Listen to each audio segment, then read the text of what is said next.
ఛానల్ని లైక్ చేసి సబ్స్క్రైబ్ చేసుకోండి. అలాగే మీ విలువైన అభిప్రాయాన్ని కామెంట్ ద్వారా తెలపండి. Please subscribe and support my channel. Hi అండి, వెల్కమ్ టు అవర్ ఛానల్. నేను ఇప్పుడు చదివి వినిపించబోయే కథ నిన్నటి పున్నమి పార్ట్ 4. ఇప్పుడైతే కథలోనికి వెళ్దామా? భోజనాలు అయ్యాక పిల్లలు కథ చెప్పందే పతంజలిని వదిలిపెట్టలేదు. బాగా లేని ఆయన మూడు వాళ్ళకి ఆ కథ చెప్పడంతో పోయింది. పూర్వం ఓ ఊళ్ళో ఇద్దరు అన్నదమ్ములు ఉండేవారు. వాళ్ళలో ఒకరు ధనవంతుడు, ఇంకొకడు బీదవాడు. బీద సోదరుడు ఎంత కష్టపడ్డా వారి కుటుంబానికి సరిపడే భోజనం సంపాదించలేక అంతా అద్దాకలతో మాడసాగారు. బీదవాడు ఇక పిల్లల బాధ చూడలేక దూకి చేద్దామని ఓ కొండ ఎక్కాడు. ఆ కొండ గుహలో తపస్సు చేసుకునే ఋషి దూకబోతున్న బీదవాడిని ఆపి, ఎందుకు చేస్తున్నావని అడిగాడు. తనకి తన పిల్లలకి కడుపు నిండా తిండి లేని పరిస్థితి గురించి దీనంగా వివరించాక ఆ ఋషికి అతని మీద దయ కలిగింది. దాంతో ఆయన ఓ నాణాన్ని సృష్టించి దాన్ని బీదవాడికి ఇచ్చి చెప్పాడు, ఇది గొప్ప మహత్తు గల నాణం. దీన్ని ఓ అరచేతిలో ఉంచి ఇంకో అరచేతిలోకి వేసుకుంటే రెండో చేతిలోకి రెట్టింపు నాణాలు వస్తాయి. అలా ఓ చేతిలో ఎన్ని నాణాలు ఉంటే రెండో చేతిలోకి వేసుకున్నప్పుడు అంతకు రెట్టింపు నాణాలు వస్తాయి. ఇక మీదట సుఖంగా బతుకు పో. దాంతో వాడి కష్టాలు తీరి సుఖంగా బతకసాగాడు. అకస్మాత్తుగా తన బీద తమ్ముడు తనకన్నా ధనవంతుడు అవడంతో అతని ఇంటికి వెళ్ళి ఇది ఎలా జరిగింది అని అడిగితే భోషానం నిండా ఉన్న నాణాలను చూపించాడు. మహత్తుగల ఆ నాణ్యంతో తను ఎలా ధనవంతుడయ్యాడో కూడా చెప్పాడు. అన్నకి తమ్ముడి దగ్గర ఉన్న నాణం మీద ఆశ పుట్టి అడిగాడు, ఒరే తమ్ముడు, నాకు ఓ వారం రోజుల పాటు ఇది ఇవ్వరా? నేను నా భోషానం నిండా నాణాలు నింపుకొని తిరిగి దీన్ని నీకు ఇచ్చేస్తాను. బీద తమ్ముడు సరే అని దాన్ని ఇచ్చాడు. వారం తిరిగాక వెళ్ళి తన నాణం ఇవ్వమని అన్ననేవాడు అడిగితే, ఏ నాణం గురించి నువ్వు మాట్లాడేది? నువ్వు అసలు నాకు డబ్బు ఎప్పుడు ఇచ్చావు అని తమ్ముడిని కొట్టి పంపించేశాడు. అప్పుడు ఏమైంది తాతయ్య? తర్వాత కథ తెలిసి కూడా తెలియనట్లు ఆసక్తిగా అడిగాడు పల్లవ్. ఇంకేం చేస్తాడు, వాడు మళ్ళీ కొండెక్కి ఆ ఋషి దగ్గరికి వెళ్ళాడు. అంతే కదా తాతయ్య అడిగాడు ప్రణవ్. అవును, వెళ్ళి జరిగింది ఋషికి చెప్పాడు. అతను తమ్ముడికో టేబుల్ క్లాత్ ఇచ్చి చెప్పాడు, దీన్ని బల్ల మీద పరవగానే నువ్వింతదాకా రుచి చూడని మధుర ఆహార పదార్థాలు దీని మీద ప్రత్యక్షం అవుతాయి. దీన్ని ఎవ్వరికి ఇవ్వక ఆనందంగా జీవించు పో అన్నాడు ఆయన. వాడి అన్న మళ్ళీ ఓ రోజు వచ్చి తమ్ముడు పెట్టిన తిని ఇంత రుచికరమైనవి ఎక్కడి నుంచి వచ్చాయి నీకు అని అడిగాడు కదా తాతయ్య? పల్లవ్ అడిగాడు. నువ్వు చెప్పక తాతయ్యని చెప్పనీరా విసుక్కుంది ప్రజ్ఞ. నాణం పోయినా తమ్ముడు తిన్నంత తినడమే కాకుండా విరివిగా భోజనం దానం చేయడం గురించి విని అన్న మళ్ళీ తమ్ముడి ఇంటికి వెళ్ళాడు. ఇంత భోజనం బేదలకి ఎలా దానం చేయగలుగుతున్నావు అని అడిగితే టేబుల్ క్లాత్ని చూపించి తమ్ముడు దాని మహత్తు గురించి వివరించాడు. దాంతో మళ్ళీ అన్నకి ఆశ పుట్టడంతో తన భార్యకి పిల్లలకి ఆ రాత్రి దాంతో వచ్చే భోజనం రుచి చూపించి మర్నాడు ఇస్తానని చెప్పి దాన్ని వెంట తీసుకెళ్ళాడు. అయితే మర్నాడు ఆ టేబుల్ క్లాత్ కోసం తమ్ముడు వెళ్తే మళ్ళీ ఏం టేబుల్ క్లాత్, నీ నుంచి నేనేమీ తీసుకున్న గుర్తులేదు నాకు, వెళ్ళు అన్ని ఉత్త చేతులతో పంపించేశాడు.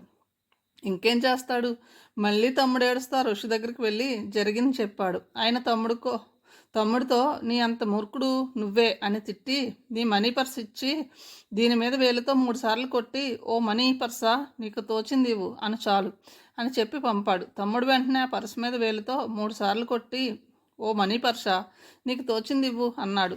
జరగబోయే కథ తనకి ఆనందం కలిగిస్తుందన్న సూచనగా ప్రణవ్ చిన్నగా నవ్వుతూ చప్పట్లు చెరిచాడు. పతంజలి చెప్పసాగాడు. ఆ పర్సులోంచి ఓ పెద్ద బెత్తం బయటకు వచ్చి తమ్ముడిని చితకబాదసాగింది. వాడు కుయ్యో మొర్రో అంటుంటే ఋషి వాడితో ఇచ్చింది చాలు, ఇక ఆపు అనమని చెప్పాడు. వాడు ఆ మాట అనగానే ఆ బెత్తం కొట్టడం ఆపి మాయమైంది. ఏం చేయాలో వాడికి ఋషి వివరించాడు. వెంటనే పేద తమ్ముడు పర్సుతో అన్న దగ్గరికి వెళ్ళి అడిగాడు, ఆఖరిసారి అడుగుతున్నాను, నా నాణ్యం టేబుల్ క్లాత్ నాకు ఇస్తావా లేదా? అన్న ఇవ్వనని దిక్కున్న చోటుకు వెళ్ళి చెప్పుకోమని గెంటేస్తుంటే తమ్ముడు జేబులోంచి పర్సు తీసి దాని మీద వేలితో 3 సార్లు కొట్టి, మనీ పర్స్ నీకు తోచింది మా అన్నకి ఇవ్వు అన్నాడు. వెంటనే దాంట్లోంచి ఇందాకటి పెద్ద బెత్తం బయటకు వచ్చి అన్నని చితకబాదసాగింది. వాడు కుయ్యో మొర్రో అని పారిపోవాలని చూసినా ఆ బెత్తం వెంటపడి వాడిని ఆపకుండా బాధసాగింది. ప్రణవ్ ఆనందంగా నవ్వుతూ ఆ దృశ్యాన్ని చూస్తున్నట్లుగా ఎంజాయ్ చేస్తూ చప్పట్లు కొడుతున్నాడు. తమ్ముడు కాళ్ళ మీద పడి తనని రక్షించమని వేడుకున్నాడా అన్న. మరి నా నాణం, నా టేబుల్ క్లాత్లు నాకు తిరిగిస్తావా అని అడిగాడు తమ్ముడు. ఇస్తానన్నాక మనీ పర్స్ మీద 3 సార్లు తట్టి ఇచ్చింది చాలు అన్నాడు తమ్ముడు. ఆ బెత్తం మాయమైంది. దాచిన నాణేను టేబుల్ క్లాత్ని తన తమ్ముడికి ఇచ్చాడు. ఆ తర్వాత తమ్ముడు సుఖంగా జీవించాడు. అదీ కథ చెప్పాడు పతంజలి. పతంజలి ఆ కథ ఎన్నిసార్లు చెప్పాడో లెక్కలేదు. తన పెద్ద కొడుకు విభాకర్ ప్రణవ్ వయసులో ఉన్నప్పటి నుంచి దాన్ని చెప్తున్నాడు. ప్రతిసారి అన్నని బెత్తం చితకబాదే సన్నివేశం చెప్తే ఆ వయసు పిల్లలు దాన్ని బాగా ఎంజాయ్ చేయడం గమనిస్తున్నాడు. తాతయ్య, నీకు కథ చెప్పనా అడిగాడు ప్రణవ్. చెప్పు. ఏం అక్కర్లేదు, ప్రజ్ఞ కోపంగా చెప్పింది. ఓ అబ్బాయి రోడ్డు మీద వెళ్తూ అరటి తొక్క మీద కాలేసి జారి కింద పడ్డాడు. అయిపోయింది కదా అని ప్రణవ్ చప్పట్లు కొడుతూ నవ్వసాగాడు. ఎస్కే డిటెక్టివ్ ఏజెన్సీ అధినేత రంగారావు దాదాపు 25 మందిని ఎంక్వైరీ చేసి ఇంకా పతంజలి గత 3 ఏళ్లలో పనిచేసిన పోస్ట్ ఆఫీసుల్లో కూడా పతంజలి గురించి ఎంక్వైరీ చేయించాడు. పతంజలి మీద ఎలాంటి అభియోగాలు కానీ కేసులు కానీ లేవని, ఆయన ఎంతో నిజాయితీపరుడని, స్టాఫ్తో సఖ్యతగా ఉండేవాడని కూడా రంగారావు తెలుసుకున్నాడు. దాంతో పతంజలి మాయం అయ్యే కేసుని టేకప్ చేయడానికి అతనికి ఎలాంటి అభ్యంతరం కనపడలేదు. తనని పతంజలి కలిసిన 8వ రోజు ఆ విషయం పతంజలికి ఫోన్ చేసి రంగారావు చెప్పాడు. వెరీ గుడ్, మీ దగ్గరికి ఎప్పుడు రాను? పతంజలి ఆనందంగా అడిగాడు. ఇక మీరు ఎప్పుడైనా రావచ్చు, రేపు ఉదయం 11:30కి పతంజలి అడిగాడు. సూట్స్ మీ ఫైన్, రంగారావు జవాబు చెప్పాడు. ఓకే, ఆ టైంకి వస్తాను. మీకు పాస్పోర్ట్ ఉంటే అది వెంట తీసుకురండి. అలాగే కొత్తగా తీయించుకున్న 2 ఫోటోలు కూడా. మా అక్కరబ్బాయి అమెరికా వెళ్ళాక ఎందుకైనా మంచిదని పాస్పోర్ట్ తీసుకున్నాను. ఫోటోలు కూడా ఉన్నాయి. ఓ గంట సేపు ఉండేలా రండి. ప్లాన్ ఆఫ్ యాక్షన్ గురించి మాట్లాడుకుందాం. అలాగే.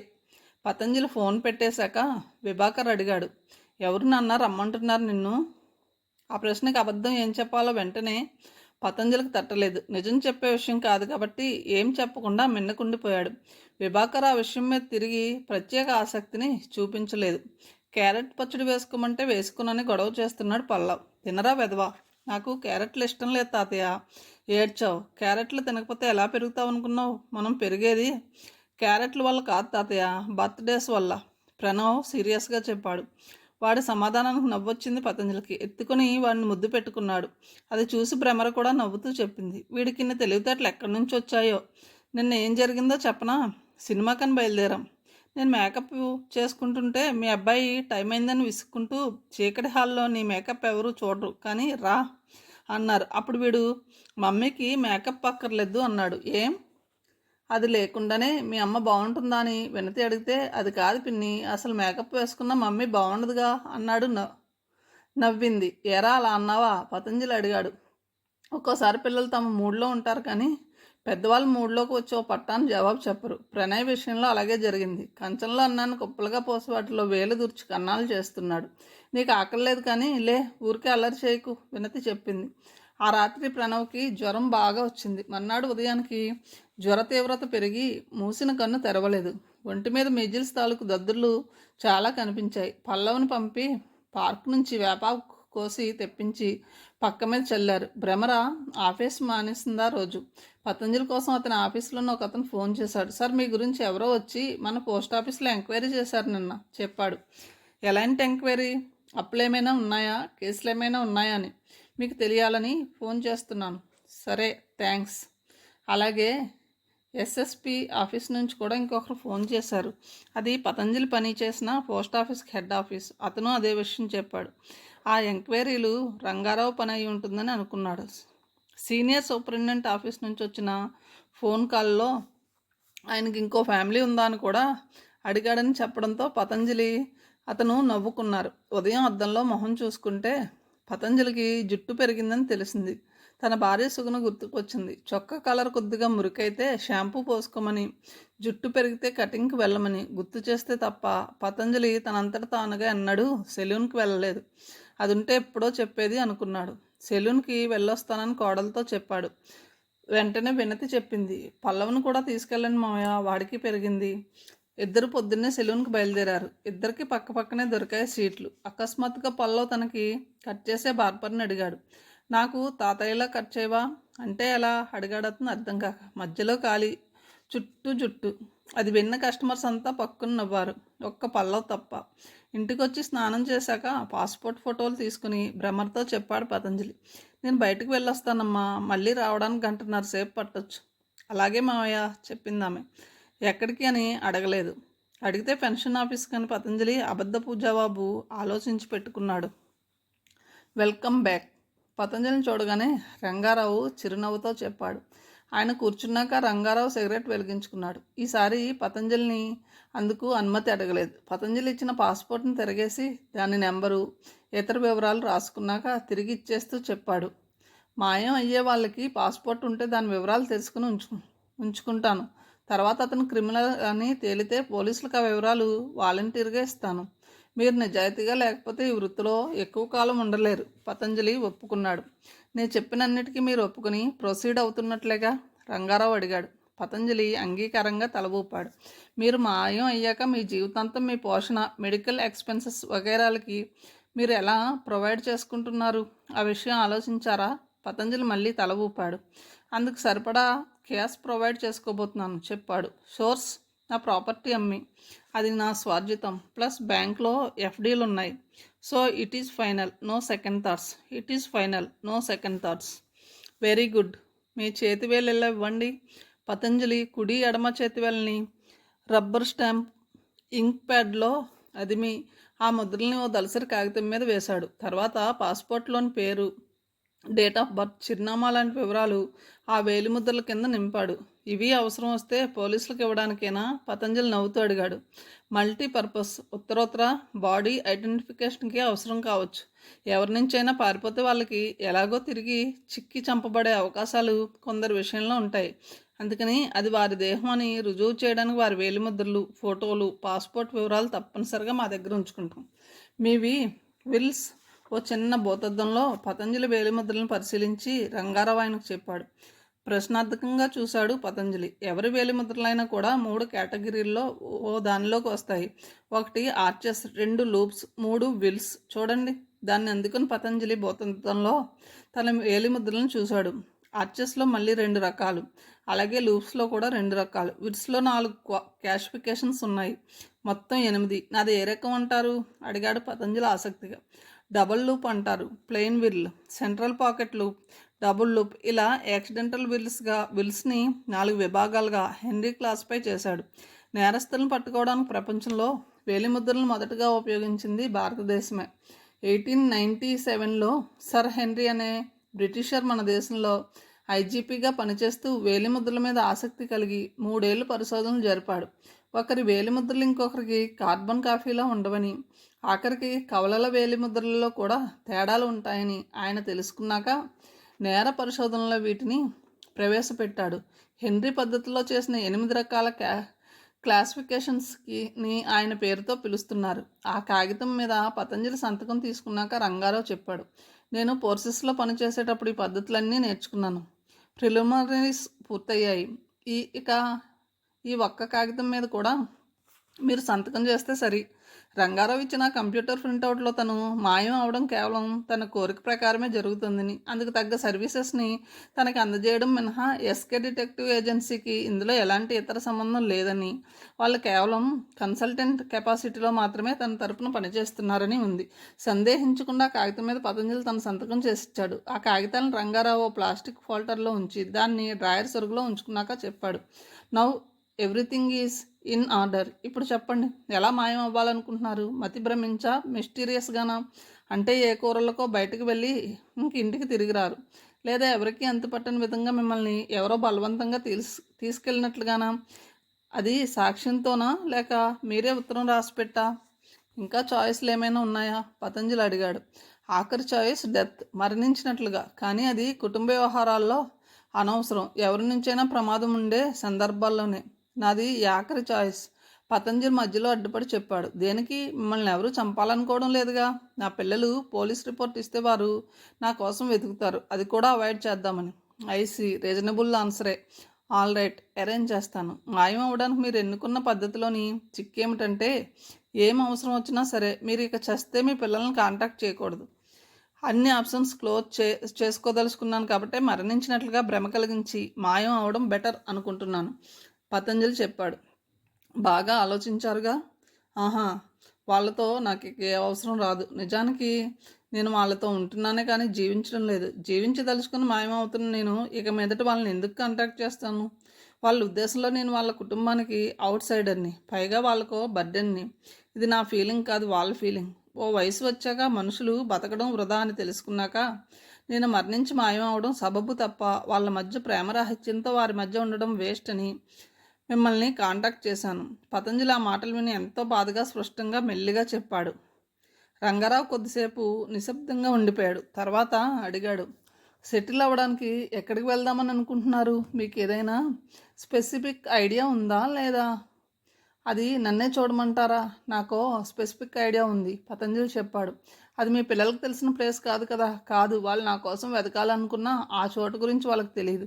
That is really very nice. ఎక్కడ ఉందది? అడిగాడు రంగారావు. నార్త్ కర్ణాటకలో, పతంజలి జవాబు చెప్పాడు. వండర్ఫుల్. ఇంకో రాష్ట్రం అయితే బెటర్ అని నేనే సజెస్ట్ చేద్దాం అనుకున్నాను. అక్కడ ఎవరున్నారు? బంధువులా? కర్ణాటక మొత్తంలో నాకు బంధువులు ఎవరూ లేరు. Very good. మీరు బంధువులను కాంటాక్ట్ చేయడం కూడా ఆ తర్వాత పూర్తిగా మానేయాలి. అసలు మాయమయ్యాక మీరు ఇంతదాకా పరిచయం ఉన్న ఎవరిని కాంటాక్ట్ చేయకూడదు, రంగారావు హెచ్చరించాడు. పతంజలి అలాగే అన్నట్లుగా తల ఊపాడు. ఎప్పుడు మాయం అవ్వాలనుకుంటున్నారు? ఏదైనా తారీఖు ఫిక్స్ చేసుకున్నారా? లేదు, కానీ ఇంకో 2-3 వారాల్లో అనుకుంటున్నాను, పతంజలి జవాబు చెప్పాడు. గుడ్. ఏర్పాట్లకి నాకు ఆ పాటి టైం కావాలి. పోతే కర్ణాటక అన్నారు కాబట్టి అరౌండ్ 50,000 రూపీస్ అవ్వచ్చు మొత్తం. ఏవో లెక్కలు వేసుకుని రంగారావు చెప్పాడు. పతంజలి అంగీకారంగా తల ఊపాడు. మీరు నాస్తికులు కారు కదా? కాదు, ఐఆమ్ రిలీజియస్. టూకీగా మన ప్లాన్ ఆఫ్ యాక్షన్ వివరిస్తాను. మీరు ఈ వయసులో ఒంటరిగా రిలీజియస్ ప్లేస్కి వెళ్ళడం సహజంగా ఉంటుంది. అక్కడ మీరు చచ్చిపోతారు. మీరు రీలొకేట్ అయ్యేది కర్ణాటకలో కాబట్టి అసలు సౌత్లో కాక నార్త్లో లేదా వెస్ట్లో ఏదైనా పుణ్యక్షేత్రంలో మాయం అవ్వడం బెటర్. సే పూరి. ఇది వరకు ఎప్పుడైనా పూరికి వెళ్ళారా? వెళ్ళాను. కలకత్తా, బేలూరు, రామకృష్ణ మఠం, లేదా ఇటు వస్తే పూనా దగ్గర భీమ్శంకర్ లేదా కోల్హాపూర్, మీ ఇష్టం.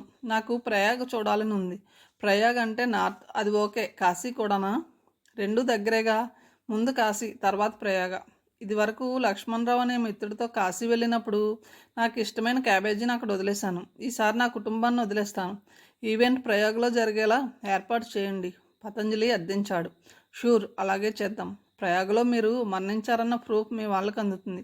ఎవరికి ఆ విషయంలో అనుమానం రాకుండా ఏర్పాటు చేయడానికే మీరు ఇచ్చే దాంట్లో ఎక్కువ ఖర్చు అయ్యేది. కొంత ప్రయాణం ఏర్పాట్లకి మిగిలిన నా సర్వీస్ ఫీజు. ఇంక మీరు ఇందులో వెనక్కి వెళ్ళేది లేదుగా. బాగా ఆలోచించుకున్నారుగా. ముమ్మాటికి వెనక్కి వెళ్ళేది లేదు, రంగారావు నవ్వి చెప్పాడు. నేను 1-2 సార్లు ఆ ప్రశ్న ఎందుకు అడుగుతున్నానంటే, మీ జీవితంలో ఒకసారి ఈ మలుపు తిరిగాక వెనక్కి వెళ్ళడం కష్టం కాబట్టి. ఆ తర్వాత మీ పాత బంధుమిత్రులు, పరిచయస్తుల వరకు యు ఆర్ యూస్ డెడ్. అందుకని. పక్కా, షూర్, డెఫినెట్. పతంజలి కూడా నవ్వుతూ చెప్పాడు. ఓకే, నేను ఏర్పాట్లలో ఉంటాను. ఎల్లుండిలోగా మీరు మొత్తం పే చేయండి. Cash or cheque? అలాగే. మీరు ఈ నిర్ణయం తీసుకున్నందుకు చింతించకుండానే మీ తర్వాత జీవితం సాగాలని ఆశిస్తాను. ఒక్క విషయంలో తప్ప, పతంజలి చెప్పాడు. రంగారావు ప్రశ్నార్థకంగా చూశాడు. నేను బతికుండగానే నా కొడుకులు నాకు కర్మ చేసి మాసికాలు, తద్దినాలు పెడతారు. అది తలుచుకుంటేనే మనసు డిస్టర్బింగ్గా ఉంది. అయినో, మీరు నాస్తికులైనా బాగుండేది, రంగారావు చెప్పాడు. నో, ఏ పరిస్థితుల్లో కూడా నేను నాస్తికుడిని అవ్వడం నాకు ఇష్టం ఉండదు. అందులోంచి బయటపడడానికి ఎన్నో జన్మలు ఎత్తాలి. స్వామి శివానంద్ మహారాజ్ ఫాలోయర్ని. ఓ, జరిగే ప్రతిదానికి ఒక కారణం ఉంటుందంటారు ఆ మహారాజ్. ఆ కారణం వల్లే మన జీవితాల్లో అవన్నీ ఆ పరమాత్ముడి ప్రీతి కోసం జరుగుతుంటాయి. అందుకే మంచి జరిగినా చెడు జరిగినా సరే గాడ్ అల్మైటీకి మనం కృతజ్ఞతగా ఉండి తృప్తి పడుతూ ఉండాలి.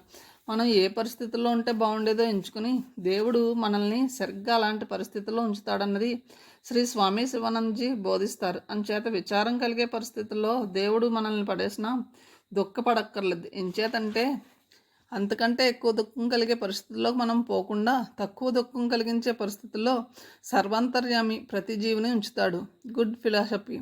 దీన్ని అనుభూతి చెందిన వారికి ఇది ఫిలాసఫీ, చెందేవారికి నిజం. నేను అది నిజమనే నమ్ముతాను, పతంజలి చెప్పాడు. నాకు ఇంక ఇలాంటి వాటిలోకి వెళ్ళే వయసు రాలేదు. రంగారావు నవ్వాడు. పతంజలి మాట్లాడలేదు. కొద్దిసేపు ఆగి రంగారావు చెప్పాడు. మీ కేసు తీసుకోవడం వల్ల నాకు వ్యక్తిగత మేలు జరిగింది. ఏమిటన్నట్లుగా పతంజలి రంగారావు కళ్ళలోకి ఆసక్తిగా చూశాడు. నా తండ్రి నాతోనే, మా ఇంట్లోనే ఉన్నారు. నేను ఆయన్ని పెద్దగా పట్టించుకునేవాడిని కాను. నిజం చెప్పాలంటే ఇంట్లోనూ పాత ఫర్నిచర్లా చూసేవాడిని. కానీ మీ కథ విన్నప్పటి నుంచి నా తప్పు తెలుసుకుని ఇప్పుడు నా పద్ధతిని మార్చుకున్నాను. ప్రతి విషయం ఆయనతో చర్చించి ఆయన సలహా తీసుకుంటున్నాను. రోజు కొంత టైం ఆయనతో కూర్చుని అవి ఇవి మాట్లాడడానికి కేటాయిస్తున్నాను. ఆయనని నా అభివృద్ధి కోరే మనిషిగా గౌరవిస్తున్నాను. పతంజలి మొహంలో వెంటనే ఆనందం కనిపించింది.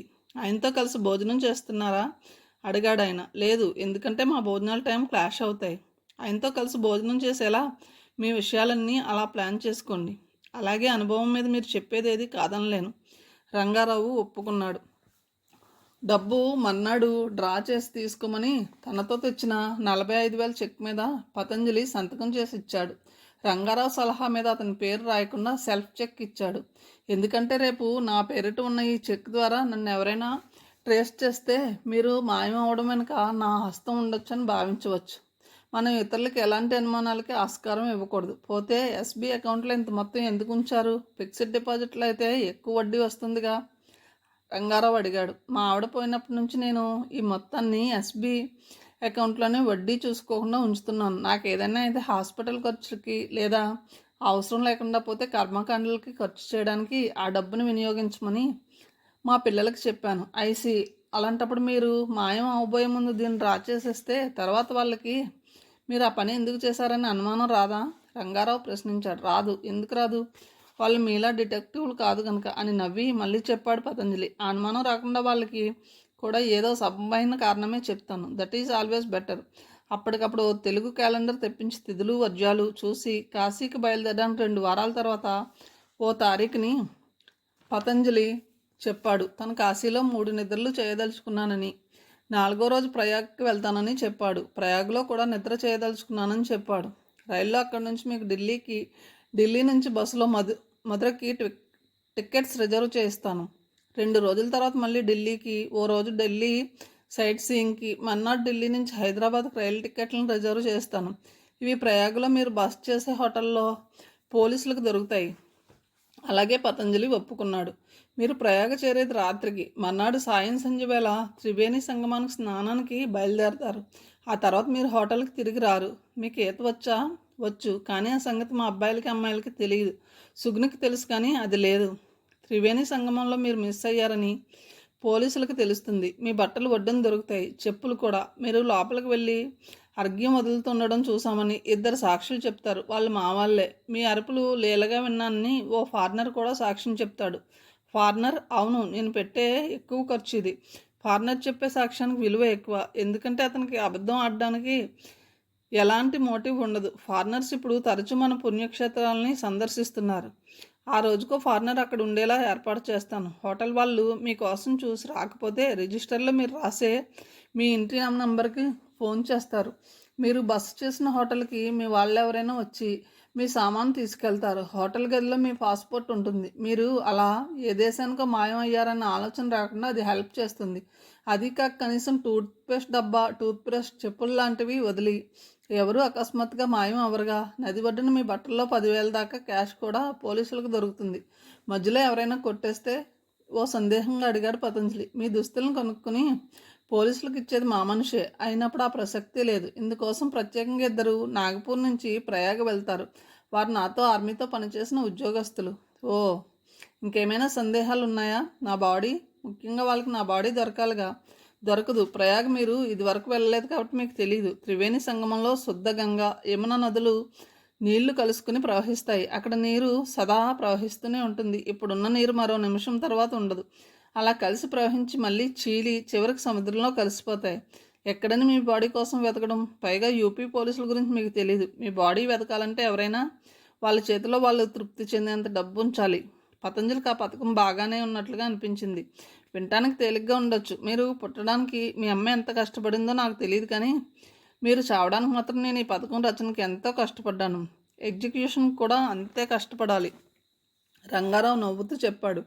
రిసెప్షనిస్టు 2కి కొబ్బరి నీళ్ళు తెచ్చిచ్చింది. దాన్ని తాగేదాకా ఇద్దరు ఎవరి ఆలోచనలో వాళ్ళు మౌనంగా ఉండిపోయారు. తన గ్లాస్ ఖాళీ చేశాక రంగారావు అడిగాడు. ఇప్పుడు చెప్పండి, కర్ణాటకలో మీకు తెలిసిన వారు ఎవరైనా ఉన్నారా? లేక మీకు ఆ ప్లేస్ నచ్చి ఎన్నుకున్నారా? కొద్ది క్షణాలు పతంజలి మౌనంగా ఆలోచిస్తూ ఉండిపోయాడు. తర్వాత ఆ ప్రశ్నకి జవాబు చెప్పాడు. మీ 2 ప్రశ్నలకి నా జవాబు ఎస్. నాకు ఆ ప్లేస్ బాగా నచ్చింది. అక్కడ నాకు తెలిసిన వాళ్ళు ఉన్నారు. తెలుగు వాళ్ళ, కన్నడం వాళ్ళు. మీకు అభ్యంతరం లేకపోతే వాళ్ళ గురించి నాకు వివరంగా చెప్పండి. రంగారావు అడిగాడు. షూర్. నాకు సుధామణి అనే అమ్మాయితో పరిచయం లేకపోతే ఇలా మాయం అవ్వాలనే ఆలోచన కలిగేది కాదు. నా శేష జీవితం ఆమె ఇంట్లో గడపాలని నిర్ణయించుకున్నాకే మీ దగ్గరికి వచ్చాను. అందుకు ఆమె ఒప్పుకుందా? పతంజలి తల ఊపాడు. ఆమె వయసంతా 32, 2 పిల్లలు కూడా. ఆమె భర్త అందుకు అంగీకరించాడా? ఆమె భర్తకి బహుశా ఈ విషయం ఇంకా తెలీదు. తెలిస్తే ఎస్ అంటాడు. అతని పేరు మంజునాథ్. మంజునాథ్ సుధామణుల గురించి మీ అబ్బాయిలకు కానీ కోడలకు కానీ తెలుసా? తెలీదు. వాళ్ళకి అసలు పరిచయం కూడా లేదు. That is good news to me. ఇప్పుడు చెప్పండి, మీకు మంజునాథ్ సుధామణులు ఎలా పరిచయం? అక్కడికే వెళ్ళాలని మీరు ఎందుకు నిర్ణయించుకున్నారు? ఈ ప్రశ్నలు కొంత వృత్తిపరమైనవి, కొంత వ్యక్తిగత ఆసక్తి వల్ల అడుగుతున్నాను, రంగారావు ప్రశ్నించాడు. చెప్తాను. పతంజలి దీర్ఘంగా ఊపిరి తీసుకుని వదిలి వాళ్ళు తనకి ఎలా పరిచయమో చెప్పసాగాడు. మంజునాథ్ సుధామణి కుటుంబంతో పతంజలికి పరిచయం చాలా కాకతాళీయంగా, తమాషాగా జరిగింది. 5 ఏళ్ల క్రితం పతంజలికి అనుకోకుండా ఏరియర్స్ వచ్చాయి. దాన్ని కుటుంబానికి కాక స్వంతానికి ఖర్చు చేయదలుచుకున్నాడు. ఇందుకు సుగుణ ప్రోత్సాహం ఉంది. ఆయన రిస్ట్ వాచ్ కొనుక్కోవాలని అనుకున్నాడు. చేతుకున్న వాచ్ కొని పుష్కరం దాటింది. తరచూ అది రిపేర్కి వస్తుంది. కానీ సుగుణ అందుకు ఒప్పుకోలేదు.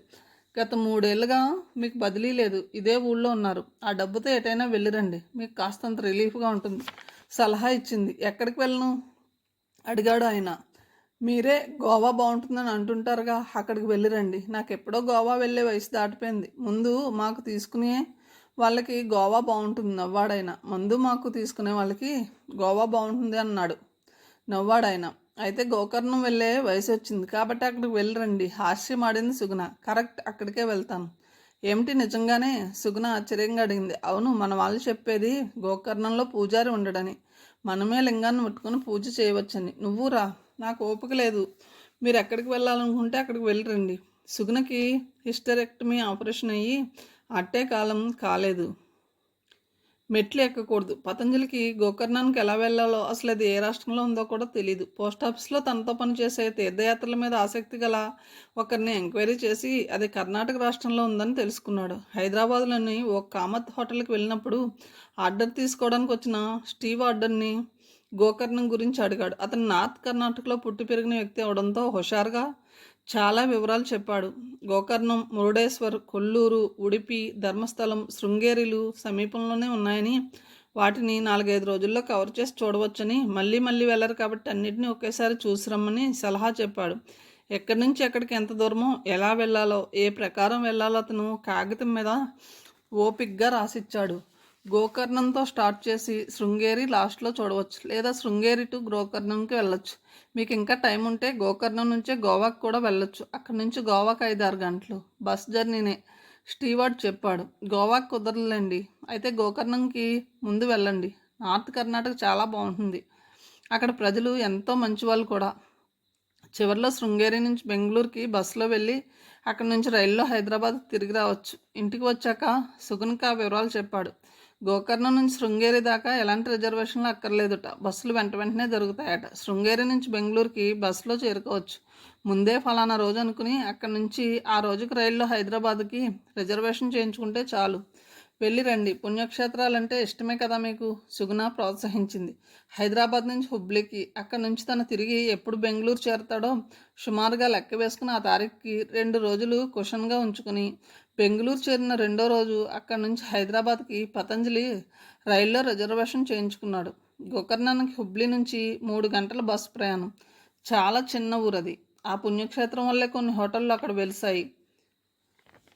బస్ దిగ్గానే హనుమంత్ అనే ఓ మధ్య వయస్కుడు తెలుగులో మాట్లాడి పతంజలిని గంజిగడ్డలోని హోటల్ గ్రీన్స్కి తీసుకెళ్లాడు. అద్దె 24 గంటలకి 100 రూపాయలు. స్నానం చేశాక అక్కడి నుంచి నడక దూరంలో ఉన్న గోకర్ణేశ్వర స్వామి ఆలయానికి పతంజలి చేరుకున్నాడు. గర్భగుడిలో నేల మీద ఉన్న నల్లటి శివలింగం నెత్తిన వేలు పెడితే లోపలికి వెళ్ళేంత రంధ్రం ఉంది. ఆ శివలింగానికి స్వయంగా అభిషేకం, పూజ చేశాడు. కాసేపు గుళ్ళోనే కూర్చుని కళ్ళు మూసుకుని శివ పంచాక్షరి జపం చేశాడు. గుడి వెనుకే కనబడే సముద్రం. అయితే దారంతా టాయిలెట్తో అసహ్యంగా ఉండడంతో సముద్ర స్నానం చేయడానికి మనస్కరించలేదు. తెలుగు మాట్లాడే ఒక అతను 100 రూపాయలు ఇస్తే 5గురికి అన్నదానం చేస్తానని వెంటపడ్డాడు. తన తల్లి పేరు మీద చేయమని 100 నోటు ఇచ్చాడు. ఆ రాత్రి గోకర్ణంలో నిద్ర లేచి మర్నాడు బస్టాండ్ నుంచి మురుడేశ్వర్ బయలుదేరే బస్సు ఎక్కాడు. 4-5 గంటల్లో బస్ నేషనల్ హైవే నుంచి మురుడేశ్వర్కి వెళ్ళే రోడ్డు దగ్గర ఆగింది. అక్కడ దిగి 2 కిలోమీటర్ల దూరంలో ఉన్న మురుడేశ్వర్కి పతంజలి ఆటోలో చేరుకున్నాడు. ఆ రాత్రి అక్కడ నిద్ర చేసే ఉద్దేశంతో ఆర్ఎన్ శెట్టి ట్రస్ట్ నడిపే గెస్ట్ హౌస్లో బస చేశాడు. గెస్ట్ హౌస్ గది కిటికీలోంచి రాయి విసిరితే వెళ్ళి సముద్రంలో పడేంత దూరంలో ఉంది. ఉత్తర కర్ణాటకలో సముద్రం ఒడ్డున ఉన్న ఆలయంలోని శివుడికి మర్నాడు ఉదయం అభిషేకం చేశాడు. సముద్రంలో పిల్లర్స్ పాతి పైన కట్టిన రెస్టారెంట్లో భోజనం చేశాడు. కాసేపు గుళ్ళో శివపంచాక్షరి జపం చేశాక సముద్రపు ఒడ్డుకు చేరుకున్నాడు. 50 రూపాయలు ఇస్తే తెడ్లు వేసే పడవలో సముద్రంలోకి 2 కిలోమీటర్ల దూరం తీసుకెళ్లారు. ఒడ్డున ఉన్న తెల్లటి శివాలయాన్ని పడవలోంచి చూసి దండం పెట్టుకున్నాడు. ఓ పక్క సముద్రం, ఇంకో పక్క ఖాళీ స్థలం, మధ్యలో తెల్లటి గోపుర శిఖరం. ఆ ప్రదేశం ఆధ్యాత్మికతతో నిండి ఉన్నట్లుగా పతంజలికి అనిపించింది. మర్నాడు ఉదయం మురుడేశ్వర్లో కొల్లూరుకి వెళ్లే బస్సు ఎక్కాడు. నేషనల్ హైవే కాబట్టి కుదుపులు లేకుండా ప్రయాణం సుఖంగా ఉంది. కొద్ది దూరం వెళ్ళాక పక్క సీట్లోని దంపతుల్లోని ఒక అతను పతంజలితో కన్నడంలో చెప్పాడు. అతని వైర్ బ్యాగ్లోని తడిసిన టవల్ని తీసి ఆరేయమని. ఎక్కడ ఆరేయాలి? కన్నడం వచ్చిన పతంజలి తిరిగి ప్రశ్నించాడు. డ్రైవర్ వెనుక ఉన్న ఇనుపరాడ్ని చూపించడమే కాక లేచి తనే దాన్ని తీసుకెళ్లి ఆరేశాడు. డ్రైవర్ అది చూసి కూడా అభ్యంతరం చెప్పలేదు. అతనితో మాటలు కలిశాయి. అతను తన పేరు మంజునాథ్ అని, ఓ బ్రోవరీస్ కంపెనీలో టెక్నికల్ సైడ్ పని చేస్తున్నానని, తమ కులదైవం అయిన మూలాంబికాదేవిని తన భార్య సుధామణి 2 పిల్లలతో దర్శించి తిరిగి వెళుతున్నానని చెప్పాడు. ముందు మూకాంబికాదేవిని సందర్శించి మురుడేశ్వర్కు వచ్చి అక్కడ గత రాత్రి గడిపి తిరిగి మరోసారి మూకాంబికాదేవిని దర్శించాక స్వగ్రామం బెల్తంగడికి వెళ్తానని చెప్పాడు. పతంజలి తన గురించి చెప్పాడు. ఆ తర్వాత ఇద్దరికి మాట్లాడడానికి ఏం విశేషాలు లేకపోయాయి. బస్ కొల్లూరులో ఆగాక మంజునాథ్ కుటుంబ సభ్యులు ఆటోలో వెళ్ళారు. మరొకరితో ఆటోను షేర్ చేసుకుని పతంజలి వెనకే వెళ్ళాడు. ఏ హోటల్కి వెళ్ళినా రూమ్ ఖాళీ లేదని చెప్పసాగారు. ఆ చిన్న ఊళ్ళోని అన్ని లాడ్జీలు తిరిగాడు. ఎక్కడా గది ఖాళీ లేదు. ఖాళీ లేదని చెప్పిన రిసెప్షనిస్ట్ తన ముందే ఇతరులకి గదులు ఇవ్వడం చూసి తనకెందుకు గది ఇవ్వడం లేదని పతంజలి అడిగాడు. ఒంటరిగా వచ్చిన వాళ్ళకి కొల్లూరులో ఏ హోటల్లోనూ గది ఇవ్వరు, రహస్యం చెప్తున్నట్లు చెప్పాడు ఆ రిసెప్షనిస్ట్. దేనికి ఇవ్వరు? పతంజలి ఆశ్చర్యంగా ప్రశ్నించాడు. ఆత్మహత్య చేసుకుంటారని.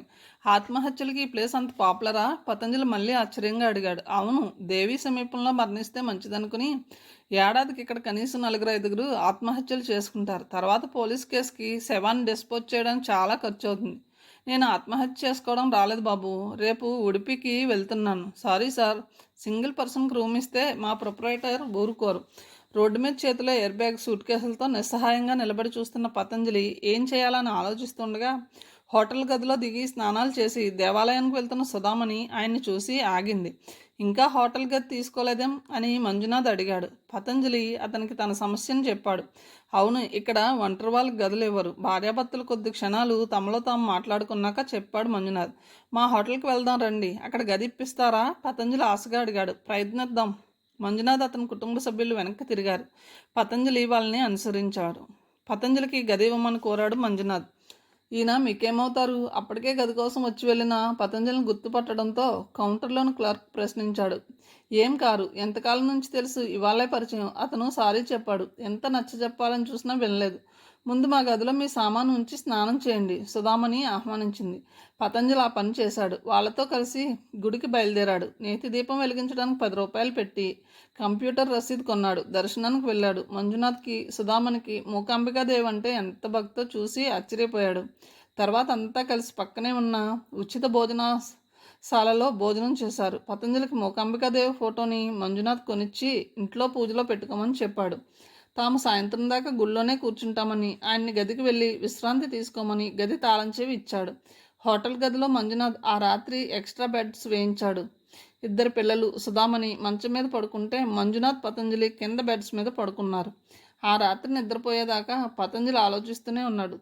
తన కుటుంబంతో వస్తే తనకన్నా వృద్ధుడైన వాడు ఇదే పరిస్థితుల్లో తనకు తారసపడితే ఇలాంటి సహాయం చేసేవాడా అని. గత 3 రోజులుగా నార్త్ కర్ణాటకలో ఉన్న పతంజలికి అర్థమైంది తను ఎందుకు చేయడో, మంజునాథ్ ఎందుకు చేశాడో. నార్త్ కర్ణాటకలోని ప్రజలు చెడు పెద్దగా తెలియని అమాయకులు, మంచివాళ్ళు. ఆంధ్రాలో బస్సులో కండక్టరో డ్రైవరో వెనక టవల ఆరేస్తే ఎందుకు అభ్యంతరం చెప్పకపోవడం? తమ అసమర్థత అనుకుని తీసేయమని అరుస్తారు. కానీ ఇక్కడ ప్రజల్లో మానవత్వం ఎక్కువ. చెడు సైడ్ని కాక మంచి సైడ్ని చూడడానికి అలవాటు పడ్డవాళ్ళు. ఎదుటివాడి నుంచి ఎలా డబ్బు కొట్టేయాలని తపన అక్కడ పుణ్యక్షేత్రంలోని వ్యాపారస్తుల్లో మచ్చుకైనా పతంజలికి కనపడలేదు. మర్నాడు మరోసారి మూకాంబికాదేవి దర్శనం చేసుకున్నాక అంతా కలిసి ఉడిపికి బయలుదేరారు. నిజానికి మంజునాథ్ ఐటీనర్లో ఉడిపి లేదు.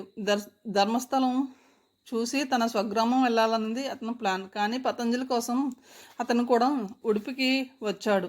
ఉదయం 6:30కే బయలుదేరి ఉడిపి చేరుకుని కృష్ణాలయం చూసి మధ్యాహ్నం భోజనం చేసి అక్కడి నుంచి బస్సులో ధర్మస్థలానికి చేరుకున్నారు. ఆ ప్రయాణంలో పతంజలికి మంజునాథ్ పిల్లలిద్దరూ మాలిమి అయ్యారు. అంతా ధర్మస్థలంలో సాకేత గెస్ట్ హౌస్లో దిగారు. అక్కడ ఒంటరి వాళ్ళకి గది ఇవ్వరన్న సమస్య లేకపోవడంతో మంజునాథ్ కుటుంబ సభ్యులు దిగిన పక్క గదిని పతంజలి తీసుకున్నాడు. స్నానాలు చేసి ముందు దర్శనానికి వెళ్ళారు. గోకర్ణం, ఉడిపి, మూకాంబికాదేవి, మురుడేశ్వర ఆలయాలతో పోలిస్తే అక్కడ రద్దీ ఎక్కువగా ఉండడం పతంజలి గమనించాడు. మంజునాథ స్వామి, మంజులాదేవి ఆలయాన్ని సందర్శించారు. కథను ఇంతటితో ముగిస్తున్నాను. తిరిగి తర్వాయి భావంతో కలుద్దాం. Thank you.